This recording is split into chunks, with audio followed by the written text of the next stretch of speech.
চাও, আল্লাহর ভালোবাসার দাবি সত্যি হয়ে থাকে, ফাত্তাবিউনি, আমার নকশা কদমে চলো, আমি যেটা যেরকম করি সেটা সেরকম করো, আমার পদচিহ্ন অনুসরণ করে করে চলো।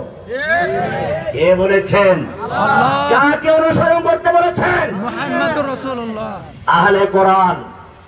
বিভিন্ন দলের লোক এখন দুনিয়াতে আছে, যদি কেউ থাকো তওবা করো। তোমাদের ইমামরা তওবা করেছে, কারাগারে আমি পেয়েছি, তোমরাও তওবা করো। আমি তাদের দোষ দেই না। আপনাদের এই অঞ্চলের লোক মতিন মেহেদির নাম শোনেন নাই?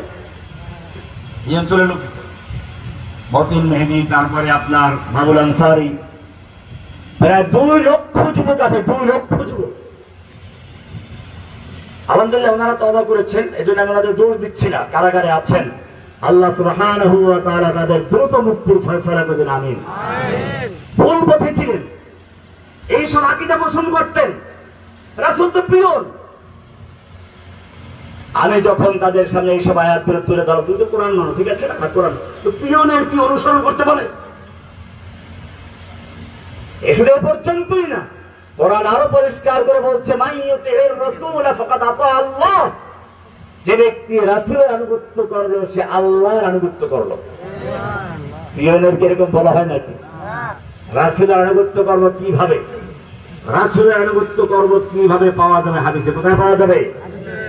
সুতরাং যদি কোনো ব্যক্তি কোরআন মানার দাবি করে, হাদিস না মানে, সে ব্যক্তি কোরআন কেউ মানে না।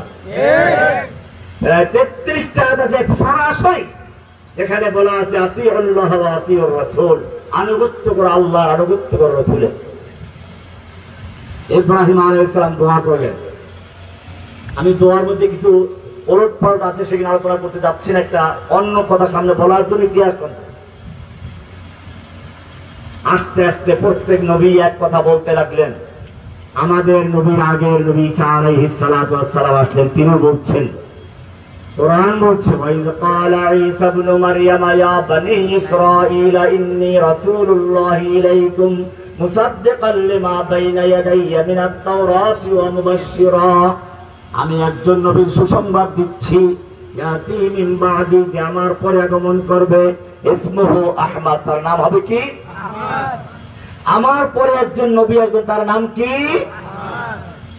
বলতে তো ইচ্ছে অনেক কথা, কিন্তু মূল আলোচনার সামনে এগুলো ব্যাখ্যা দিতে গেলে এমনি কিছু গুরুত্বপূর্ণ কথা ছেড়ে আসতেছে। আহমদ আরবিতে অক্ষর কয় রকম? ছোটকালে পড়েন না? আলিফ খালি বার, নিচে 1 নোক্তা, তার